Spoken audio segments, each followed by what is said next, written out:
reasons I wanted to do a legacy award is because I really think it's important for us to think about, to retain, to celebrate our history.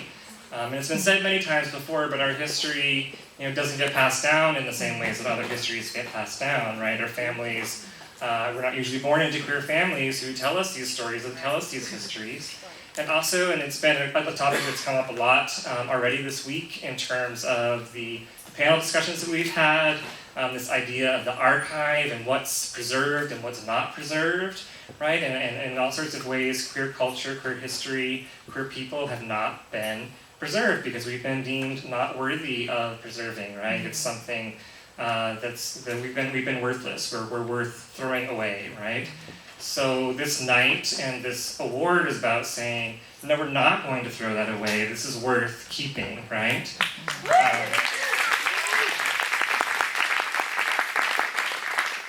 And so the other thing here is the sort of idea of the outsider, right? It's called the Outsider Legacy Award. The festival's called Outsider, right, for a reason.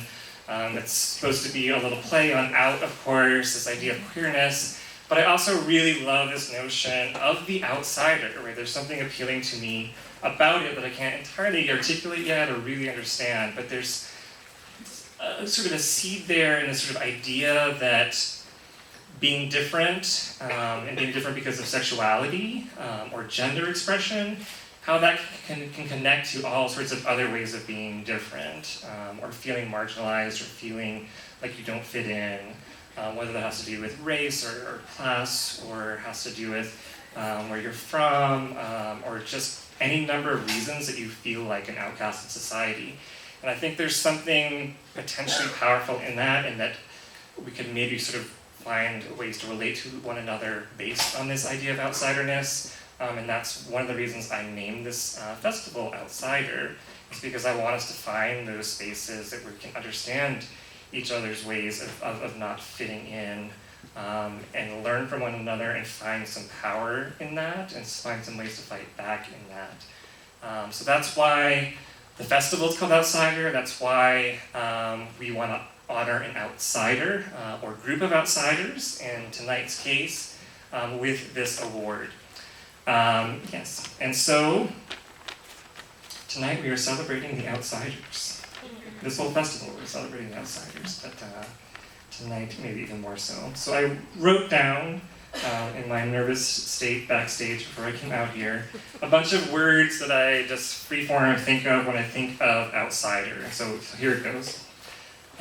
Bold, weird, unapologetic, wild, beautiful, fucked up, marginalized, misfit, unruly, mischievous, one of my favorite words, mischievous, playful, misunderstood, queer, dangerous, angry, generous, political, rebellious, deviant, kind-hearted, badass.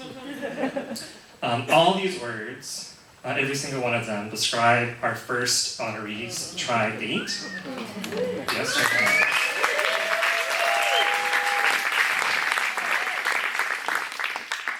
And another word that comes to mind, and that maybe is the most appropriate, the word brave, right? And when I think of Tribe 8, I think of bravery. So, picture in your mind, go way back when, to the 1990s, a long time ago.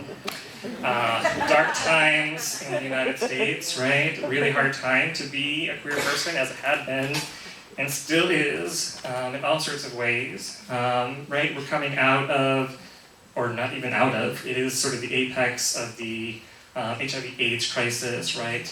We're seen as, contaminating the world, as these filthy, terrible people that need to be, exterminated. We're dying and no one cares, right? There's that whole context. It's before the internet, or no one, it's really hard to get information about our lives, to talk to one another, to find one another, right?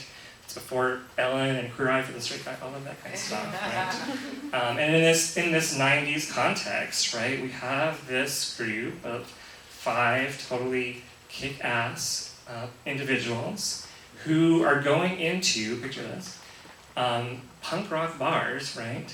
Which are spaces at the time, and I think kind of almost always maybe, very white, very straight, very male, very macho dominated, right? And here are these 5 queer of color, trans, lesbian, dyke, unapologetic people who walk in there and they not only rock the house, they tear it like the fuck down, right?